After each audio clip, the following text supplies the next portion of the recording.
มืองพนทองเลือกได้คณะบริหารงานพรรคเมืองสมัยที่เก่า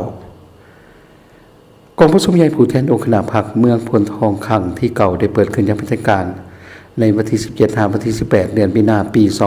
2025อยู่ที่สโมสรของเมืองดังกล่าวโดยการให้เกียรติเขาควมเป็นประธานของสหายอรุณไซสุนทรราชกรรมการศูนย์กลางพรรคเลขาคณะบริหารงานพรรคแขวงเจ้าแขวงเจ้าประสักสายสนันศรีพระพรหมจันทร์ห้องเลขาพรรคแขวงหัวหน้าคณะจัดตั้งแขวงสายบุญทันสัญญาแสงหักษาการเลขาคณะบริหารงานพรรคเมืองว่าการเจ้าเมืองพนทองมีการนำแขวง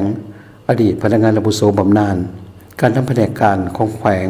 การนำ8เมือง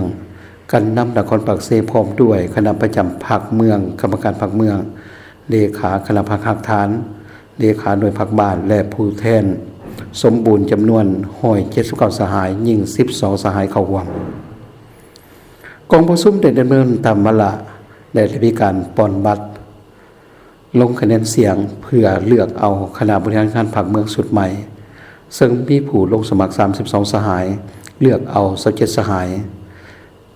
ผ่านจากการปอนบัตรเลือกตั้งและผลของกองประชุมครั้งปฐมฤกษ์ของคณะบริหารงานพรรคเมืองพนทองสมัยที่เก่าได้เลือกตั้งเอาคณะบริหารงานพรรคเมืองจำนวน17สหายยิ่ง4สหาย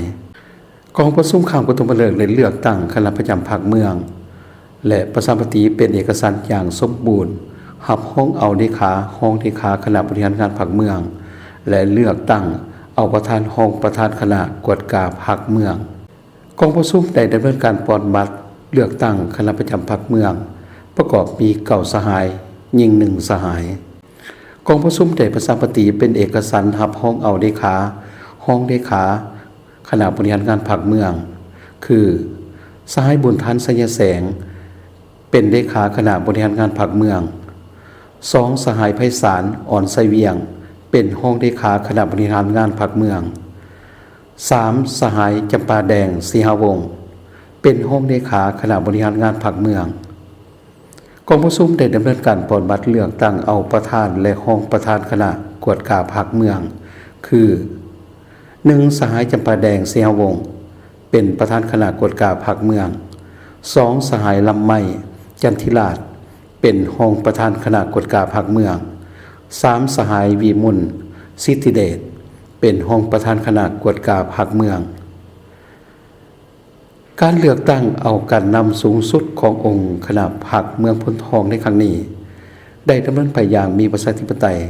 และแสดงถึงสติปัญญาความรับผิดชอบทั้งด้านการเมืองและความสามัคคีอย่างเป็นปึกแผ่นเป็นเอกภาพเป็นผู้เสือดีงามของพรรคทั้งหับประกันลักษณะสืบทอดและต่อเนื่องในการนำพาในตัวหน้ากดแชร์และกด Subscribe เพื่อติดตามข่าวต่อไปที่นี่จำปาไมนิวส์